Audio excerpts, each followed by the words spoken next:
Tokkummaa mootummootaatti bakka buutuun Yuunaayitid Isteetsi Liindaa Toomaas Giriinfiild gara Maalii, Niijerii fi Gaaboonitti imalanii jiran. Imala isaanii kana ilaalchisuudhaan tuuta oduuf ibsa kennaniin haalawwan dinagdee, nageenyaaf siyaasa Afrikaa keessaa ilaalchisee gaaffii dhiyaateef deebii kennaniiru. Dhaabbata oduu CBS jedhurraa Paamelaa Foork biraa gaaffii dhiyaate muummichi barreessaan tokkummaa mootummoota akka jedhanitti ennaa fonqolchi mootummaa Afrikaa keessaa babal'ataa jiru kanatti aangawoonni Maaliif Niijer kanneen saahil keessaa rakkoo dinagdeef siyaasa Afrikaa hubataa jiru ka jedhu ture.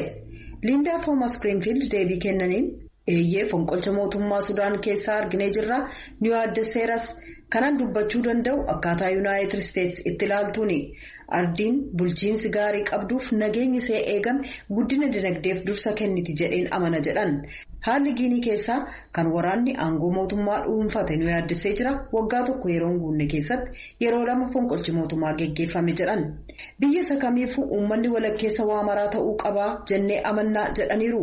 Keessumaa haala Sudaan keessaa innaa ilaalu uummati Sudaan nagaadhaan mormii isaa akka dhageessisu eeyyamamuufii qabaa mootummaan ce'umsaa siiviliin hoogganamullee bakka itti deebi'uu qabaa jedhan. Haala Itoophiyaa keessaas hin daganne ka jedhan Liindaa Toomaas Giriinfiild furmaati jiru waraana miti jedhan. Lammiiwwan Itoophiyaa ajjeefamaa jiru mootummaaf qaamotiin walitti bu'iinsa sana keessatti hirmaatan gara mariitti dhufanii furmaata akka barbaadan akkasumas uummanni Itoophiyaa fuula duratti tarkaanfatee badhaadhina nuti biyyattii keessatti arginetti akka milkaa'u akka taasisaniif carraa jiruun ni jajjabeessina jedhan. Dubbiimaan tokkummaa mootummootaa Farhaan Haaq haalli dubbiif wal barbaaduuf hokkara Itoophiyaa gama kaabaaf haleellaan qilleensarraan Tigraay keessatti geggeessame hedduu nu yaaddessee jedhan. Kaleessa haleellaan samiirraan yeroo lama geggeeffame Maqalee naannoo namoonni jiraatan haleeluun gabaasamee jira jedhaniiru. Gabaasa duraanii akka mul'isutti namoonni 6 yoo du'an 22 madaa'aniiru. Manneen hanga tokko manca'aniiru yookaan akkaan miidhaan irra ga'eera. Tokkummaan mootummoota hokkara yeroo ammaa Amaaraaf Affaar keessatti geggeessamaa jiru isa yaaddessee jira jedhan. Haalli gamas jiruuf balalii xayyaaraafis amansiisaa waan hin ta'iniif sun dhaabatee balaliin akkuma duraanii akka itti fufu gaafanna jedhan Haaq. Tokkummaan mootummootaa Tigraay keessaa gargaarsa akka dhaqqabu kan mirkaneeffatan hojjettoota 400 ta'an jedhanii jiran. Poolisiin Itoophiyaa garee shororkeessaarraa ergama fudhachuudhaan bobba'aniiru jechuun kan shakke gaazexeessota raadiyoo Ahaduu 2 to'annaa jala oolchee kaleessa qorannaa geggeessaa jiraachuun ibsameera. Garee shororkeessaa waliin yakka hariiroo uummachuutti shakke jechuun guyyoota dura ka poolisiin to'annaa jala oolche gaazexeessituu raadiyoo Ahaduu Luwaam Ataakiltii kaleessa yeroo lammataaf mana murtiitti yoo dhiyaattu yakka wal fakkaatuun kan shakkame itti gaafatamaan kutaa oduu buufata raadiyoo sanaa Kibroom Warquu immoo kaleessa yeroo jalqabaaf mana murtiitti dhiyaatee jira. Shakkamtoota kana ilaalchisee poolisiin yeroo qorannaatti dabalaa gaafate manni murtii eeyyameera. Ragaan raadiyoof televiziyoona Ahaduu irraa argame akka ibsutti kibxata darbe ture obbo Kibroom yakka hariiroo dhaaba shororkeessaa waliin qaba jedhamuun to'annaa jala kan oolee jechuudhaan abukaatoon isaanii Xagaabuu Dassaalany ibsaniiru. Gaazexeessonni kun kan ittiin shakkaman keessaa magaalaan Hayiik TPLF'n qabameera ka jedhu gabaasuu isaanii ta'uu kan ibsan abukaatoon kun yakkaan kan isaan gaafachiisu miti jedhan. Poolisiin guyyaatti dabalaa gaafachuudhaan manni murtii onkoloolessa 26tti beellama kabiroo kennee jira. Raadiyoon Ahaduu VON kan waliin ta'e oduu tamsaasu buufata raadiyooti jechuudhaan Kennedy Abaata gabaaseera. Kan dhaggeeffataa jirtan sagalee Ameerikaa sagantaa afaan Oromooti. Torban kana mootummaa fonqolchuun kan aangoo dhuunfatan jeneraalli waraanaa Sudaan waraanni isaan hoogganan kan isa cina hojjetu muummicha ministeeraa muuxannoo qabu torban tokko keessatti ni muuda jedhan. Dhaabbata oduu mootummaa Raashiyaa Sputnik waliin gaaffiif deebii geggeessanii jimaata har'aa maxxansameen Abdul Fattah Burhaanii akka jedhanitti muummichi ministeeraa haaraan kaabinee hooggansa biyyattii humnootii waraanaa waliin qooddatu ni hundeessu jedhan. Ministeera haqaa mootummaa Itoophiyaatti dameen abbaa alangaa fi poolisii federaalaatti dameen qorannoo yakkaa qaamolee biroo waliin ta'uudhaan qorannoo taasisaniin waxabajjii 21 bara 2013 akka lakkoobsa Itoophiyaatti asi badiinsa gareen hiwaati uumeera jedhan irratti gabaasa bu'uura gabaasaa isaanii isa jalqabaa dhiyeessaniiru. Gabaasa kanaan hiwaati Amaaraa fi Affaar keessatti haleellaa raawwateen lubbuu namoota nagaa 482 akka balleessee dubbata gabaasni kun. Karaa biraatiinis immoo dubartoota irratti gudeeddaa dirqii raawwataniiru jedha. Tsahaay Daamxootuyyuu sirna kana hordofee gabaasa itti aanutti dhiyeesse itti dhiyaadha. Gareen adda bilisa baasaa uummata Tigraay naannoo Affaarii fi naannoo Amaaraa irratti seerota idila addunyaa fi mirga namoomaa cabsuudhaan lammiilee nagaa irratti yakkoota suukkanneessaa raawwataniiru jechuudhaan Ministeera haqaa fi poolisii federaalaatti biiroon qorannoo yakkaa waloodhaan ibsaniiru.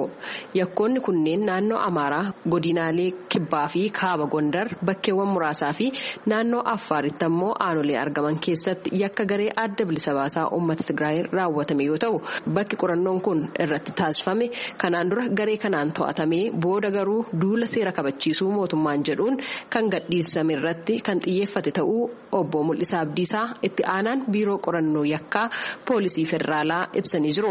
Humni shororkeessaa kun waraanni erga dhaabatee booda waraana sana dhaabuu dhiisuudhaan naannoo Amaaraa fi naannoo Affaar irratti waraana banuudhaan naannoo Affaar godina tokko keessatti aanaalee 4 irratti waraana banuudhaan ganda Gaalikoomaa kan jedhamu keessatti uummata buqqee achi keessa jiru daa'immanii fi dubartoota namoota dadhaban irratti waraana gaggeessuudhaan Gondor Kaabaa fi Gondor Kibbaa keessatti Gondor Kaabaa aanaalee 3 Daabaat, Dabaarqee fi Zarmaa bakka jedhaman irratti Kibbaa keessattis aanaalee 5 irratti waraana banuudhaan uummata waraana faana waliin qabanne miidhaa adda addaa kan geessisaa ture ta'uu inni beekama.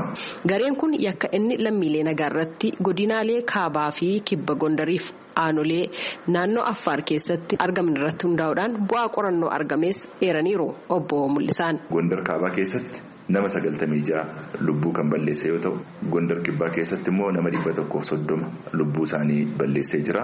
Miidhaa qaamaa Gondar Kaabaa keessatti nama 54, Gondar Kibbaa keessatti gara nama 56 kan ta'u miidhaa geessisee jira.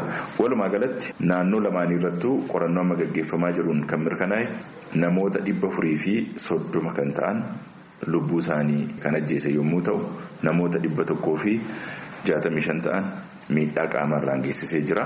Dubartoota 109 kan ta'an immoo gocha dirqisiisanii gudeeduu haala hammeenya qabuun irratti raawwatee jira jechuudha.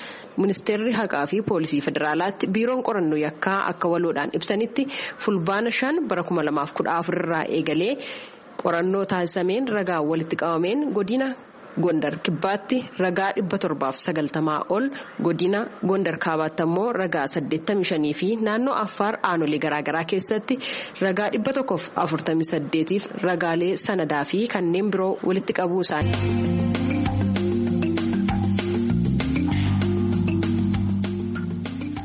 Marii biyyoolessaa Itoophiyaa keessatti geggeessuudhaaf karoorsame ilaallatee Dr. Alamuu Simee ministeera qindeessaa giddugala ijaarsa sirna dimookiraasii akkasumas Profeesar Isqeel Gabbisaa Yuunivarsiitii Keetariin irraa mariin isaanii wajjiniin taasifame kutaan lammaffaan qophii keenya kaleessaa keessatti darbuun isaa hin yaadatama. Amma kutaa lammaffaadhaaf isa dhumaatiin kaleessa darbe kutaa tokkoffaadha. Kutaan lammaffaan immoo amma darbaa jaallanneetu dhiyeessee itti dhiyaadha. Mariin kun jalqabamus yeroo gabaabaa keessatti furmaata argatu jedhu namoonni hangi tokko. Dr. Alamuu Simee garuu murteessaan maal akka ta'e naa ibsan. Mariin dhugaadhaa handafee xumuramu jira. Hanimmoo itti fufiinsa yeroo fudhatu jira. Biyya lafaa kanarratti mariin akkasii kun ajandaan tokko dafee fala argata irratti walii galta. Ajandaan tokko hin falmasiisa. Gara sagalee uummataatti deemuu qaba. Riifarandamiitti hangas deemuu danda'a jechuudha. Akkaataadhuma bifa ajandaati irratti murtaa'a. Ejjennoo qaamoleen marii san irratti hirmaatan ajandicha irratti qaban irratti murtaa'a. Kanas ta'e san garuu marii biyyaalessaa jalqabuun mataasaa fala. Biyya kana keessa sirna ijaaruudhaaf, nagaa waaraa buusuudhaaf jalqabbii waan ta'eef kanaan alatti falli biraan jiru. Kan nu fayyadu obsa fixachiisaa ta'uu danda'a. Yeroo fudhachuu danda'a. Garuu immoo karaan biyyi ittiin ijaaramu, karaan sirni ittiin ijaaramu, karaan waliigalteen biyyaalessaa ittiin gaamu karuma kanaa fi karaa kana qofa jedhu amantaa qabna nuti. Marii gaggeeffamu kanarratti murteessaan namoota itti hirmaatanidha jedhu Dr. Isqeel. Namoonni keessatti qooda fudhatan sun eenyu akka ta'an kan murteessu. warruma yaada wal fakkaataa qabu fakkeenyaaf Itoophiyaan biyya tokko taatee akkuma kanaan duriitti itti fufuutu irra jira yoo jedhama ta'e kana dhalaa rakkoo kan fide naannoleenis humna qabaachuutu irra jira kan federaalaas aangoo qabaachuutu irra jira eenyutu achirratti qooda fudhata ajendaan isaas maal ta'a akka jedhutu murteessa dheerachuu isaatii fi gabaabbachuu isaatii irratti yoo warra walii galu duwwaatu wal keessaa dubbata yoo ta'e rakkoonis isin hafti dubbii isaas hin gabaabbata. Yoo immoo waliigaltee gochuun nurra jira wal mo'achuus hin dandeenyu walii wajjin immoo jiraachuun immoo dirqama keenya waan ta'eef waliin dubbachuun nurra jira wal danda'uun nurra jira yoo jedhan immoo sirriidha negoosheeshiniinsaa torban baay'ee fudhachuu danda'a ji'a fudhachuu danda'a kun garuu dirqamuma ta'a jechuudha dheeressuusa. Rakkoo Itoophiyaa kaabaa keessaa maaltu furuu danda'a? Gaaffii koo xumuraa Dr. Alamuu Simeef dhiyeessee ture. Isaanis akkas jedhan. Warra humna filatee humnaan biyya diiguudhaaf deemu afaanuma isaan ittiin dubbachuu barbaadan sanii dubbisuudha. Afaan guntaan filate wayyaan filate biyya kana qawweedhaan diiguudha. Itoophiyaa hoo danda'e akka waggaa 27 bitee saamee dhiitee bulche sanitti bulchuudha. Hoo isa hin dandeenye immoo Itoophiyaa jedhamtu tana diiguudha. Amma Itoophiyaa wayyaaneen dhiitee saamee bulchu akka jirre ifa galee jira. Kana uummanni Itoophiyaa guutummaan guutuutti akka hin eeyyamne afaan isaaf galuun itti himee jira. Yaaliin jibbaataa inni gochaa jiru biyya diiguu danda'e shororkeessummaa uumuu danda'e isa yaalaa jira. Kunis akka hin danda'amne afaan isaaf galuuf itti himamaa jira jechuudha. Afaan inni filate ammaaf qawweedha. Afaan qawwee saniin gatiisaa argachaa jira. Rukuttaa hamaa rukutamaa jira. Yeroo gabaabaa keessattis akka lammata balaa biyya kanaa yaaddoo biyya kanaa hin taanetti gatiisaa hin argataa jennee taman. Kanarra darbee humna kana keessa karaa nagaatti namni amanu qaamni amanu yoo jiraate mariidhaan waliin biyya ijaaruutti kan amanu yoo jiraate qawwee lafa godhanii qaamni mariitti deebi'u yoo jiraate mariin eenyufuu cufaa miti. Garuu harka tokkoon qawwee qabachaa harka tokkoon immoo hin mari'annee tapha akkasii warra taphachuu barbaadaniif hin eeyyamamu. Gaafa humni yakkamaan taane isaan keessaa bahee inni injifate qawwee guutummaan guutuutti lafa godhanii akka qaama Itoophiyaa tokkootti karaa nagaatiin dubbii keenya fixachuu barbaanna gaafa jedhanii dhufan mootummaan Itoophiyaa kana ejjennoo isaa dursee ibsee jira. Karaa nagaatiin tarkaanfachiisa qaama jedhu hundaafuu dhufaa miti haala ammaa hona gaafatte garuu haalli ammarra jiru akka isaan biyya kana hin diigne akka isaan balaa biyya kanaatti hin taane gochuudhaaf hojiin hojjetamu cimee kan itti fufuuta jechuudha. Rakkoo kana furuun harka mootummaa Itoophiyaa jiraa jedhu Dr. Isqeel Gabbisaa. Mootummaa Itoophiyaatu waraana sana dhaabuutu irra jira. Lafa dur turetti deebisuutu irra jira. Tigraayinis lafarraa fudhatan deebisuu. Namoota Tigraay warra hidhamanii gadhiisuutu. Qabeenya isaanii kan irraatii saaman hunda deebisuu danda'uutu irra jira. Wanta staatus quo ante jedhamu. Wantoota illee akka gaafa waraanni sun hin eegalin isa duratti deebifamuutu irra jira. Jalqaba. Kana kan gochuu danda'u mootummaa Itoophiyaati. Kana kan gochuu danda'u mootummaa naannoo Amaaraati. Mootummaa Itoophiyaatu egeree ijoollee keenyaati. Egeree biyya keenyaatiif jecha nan dhiisa jedhee dhiisuutu irra jira. Gabaabaan kana wada karaansaa. Baatii Sadaasa darbe bulchiisa naannoo Tigraay keessa ka turan humnootii federaalaa irratti addi bilisummaa uummata Tigraay yookaan TPLF tarkaanfii waan fudhateef jecha duula seera kabachiisuu eegaluusaa mootummaan federaala Itoophiyaa beeksisuunsaa ni yaadatama. Keessummoota koo lameen Dr. Alamuu Simeef Dr. Isqeel Gabbisaa galateeffachaa kan